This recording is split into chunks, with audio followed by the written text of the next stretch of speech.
Okay, so here we start off with 9-2, and this is going to be multiplying and factoring. After our review today, we are still talking about monomials and polynomials, and now we are going to start working with multiplying and factoring. I'm hoping that this is good. I can bring that in just a little bit. Okay, so let's start off with multiplying a monomial and a trinomial. So we're multiplying, okay, a monomial and a trinomial. And a trinomial, okay. What I want you to just kind of keep in your mind is the distributive property, because that's basically what we are doing here. We are distributing that monomial to all of the elements of the trinomial. So let's start with 4b, and then in parentheses we've got 5b squared plus b plus 6. Okay, so here's our monomial, okay, and I don't know if that comes out in the video. And here is our trinomial, 5b squared plus b plus 6.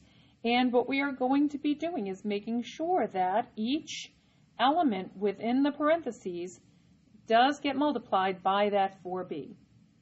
So 4 times 5 is 20, and b times b squared is b cubed. Okay, now we have this positive 4b and a positive b.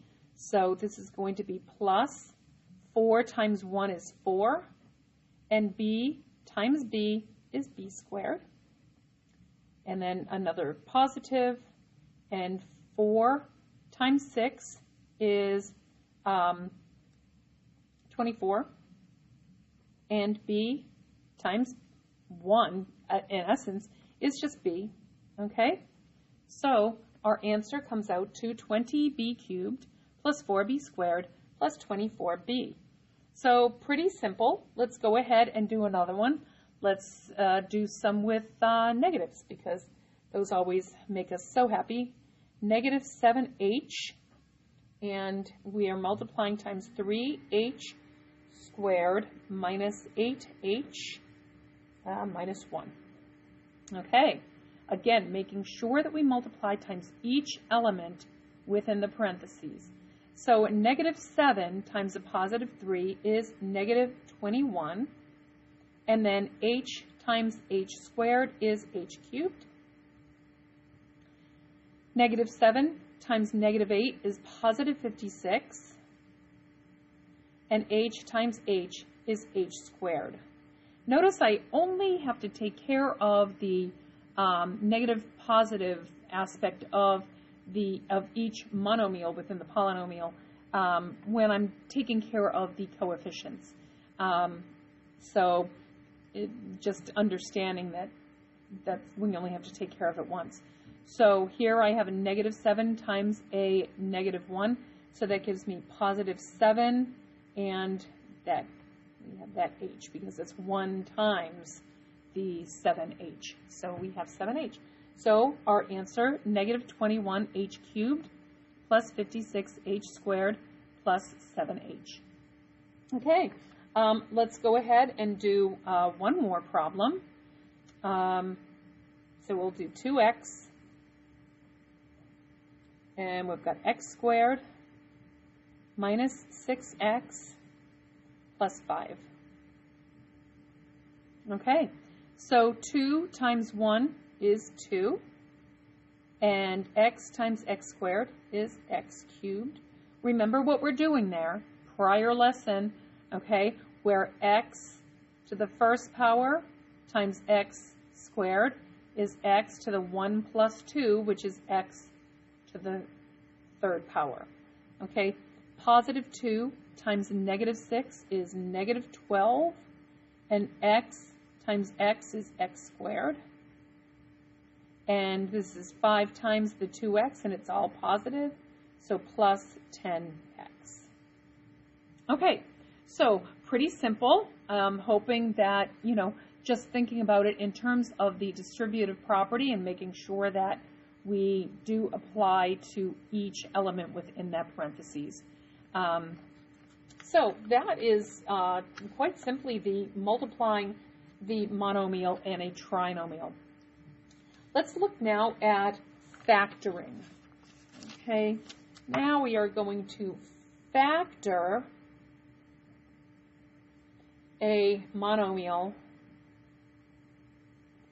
from a polynomial. I think at this point we probably need to just kind of review factoring. Let's just talk about factoring any number. Let's use the number 24. When we find the factors of 24, it is all of the numbers when multiplied together will get you 24. So I know that 1 is of course a factor, 2 is a factor, 3 is a factor, 4 is a factor, 5 is not, 6 is, and when multiplied times 4, so I know I've reached my halfway point because 4 times 6 is 24, so then I go to 3 times 8 is 24, and 2 times 12, and 1 times 24. So this is, if you will remember, this is what we mean by factoring. Okay, so we will factor these to where we are pulling out the greatest common factor and then basically factoring out monomials. So let's start with 5v to the 5th plus 10v cubed. So we're going to look at the coefficient and the variable separately. Okay, so let's first look at the coefficient. I know that 5 is a factor of 5, but it's also a factor of 10. So I know that I can pull out a 5, okay? And then I have 5 v's here and 3 v's here. So I can pull 3 v's out of here. And this becomes my greatest common factor of this. Another thing that we can do, I do like using the division ladder when I'm doing these.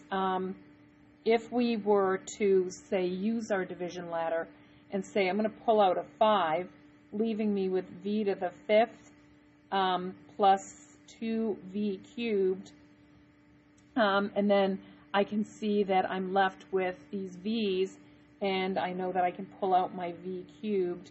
That's going to leave v squared plus 2 here, and that's what I'm left with.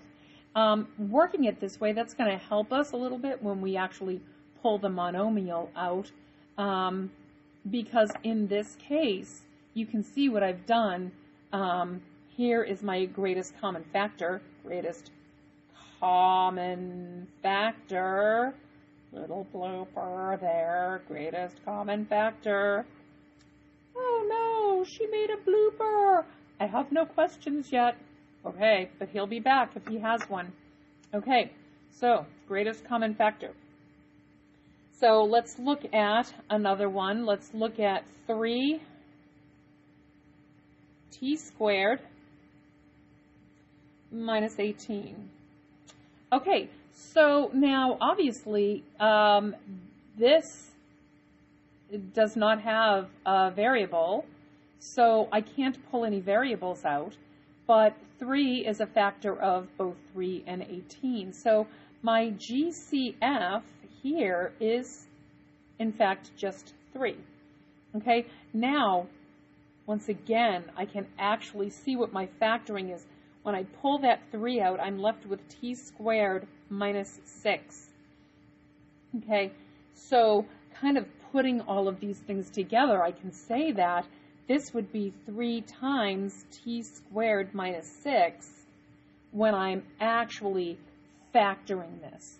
So keep in mind that division ladder really is pretty helpful.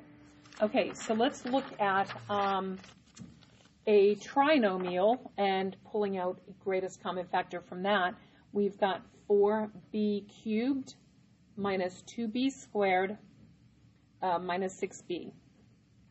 Okay, I'm going to go ahead and division ladder this, and I can see that looking just first at my coefficients, I do have a common factor of 2. That would leave this at 2b cubed minus b squared minus 3b. And then I can see I've got 3b's here, 2b's here, and a b here. I can pull out a b. I can pull that b out, leaving me with 2b squared minus b minus 3. Okay, so my greatest common factor is out here. My GCF is 2b. Okay, so I think that's pretty much all we need to show for a greatest common factor, since we'll be actually pulling these out now of more polynomials using the division ladder, because it's kind of the technique that I like the best. So let's just start with 8x squared minus 12x. Okay, I'm going to start with my coefficients. I know I can pull out a 2. I can pull out a 4. That's left with a 2. 4 is left with a 3. So yeah, 4 is going to be my greatest number here. That's leaving me with 2x squared. Sorry, that's squared minus 3x. See, notice I don't have anything in common there with the 2 and the 3. And now, looking at my variables, I have 2 x's here and 1 here, so I can pull out an x. I'm left with 2x minus 3. Okay, so my GCF is 4x, and when I say, okay, what is, when I factor this completely, here, this is my GCF right here, and here is what's left in my parentheses. So this is going to be 4x times 2x minus 3. And now I have factored that completely. Okay, so what if I have more? What if there are more variables? What if there's more going on? Okay, we'll take a look at doing a trinomial. Okay, so let's look at a trinomial. Let's look at 6m cubed minus 12m squared minus 24m. I'm going to division ladder this. I'm going to say 6 is a factor of all 3. So I'm going to pull out a 6, leaving me with m cubed minus, now this becomes 2m squared, and this becomes 4m. Once again, division ladder, pulling out. I've got 3m's, 2m's, and 1m. I can pull out an m. This leaves me here with m squared minus 2m minus 4. What you want to make sure at the end, notice that there's nothing in common. I don't have an m down here, so I can't pull that out. And I don't have a coefficient here, so I can't pull anything else out. So this becomes my greatest common factor of 6m, and then my parentheses of with m squared minus 2m minus 4. It's easy enough to just re-multiply these just to make sure that you're doing it right. If you look at 6m times m squared, you know that's going to be 6m cubed. If you look at 6m times a negative 2m, that's going to be a negative 12m squared. There's that. And then 6m times 4, so 4's negative 4, 6m's, that's negative 4 times 6 is negative 24m, and there is that. So you can always look back and check it. I think that that's pretty much all that we need for this. Tomorrow we'll be doing some problems that will hopefully be a little bit challenging. And Mr. Leprechaun says, Okay, I hope you can punch through this. Oh yeah, there we go. Now we're adding some like real good stuff here. Okay, so thank you and see you tomorrow.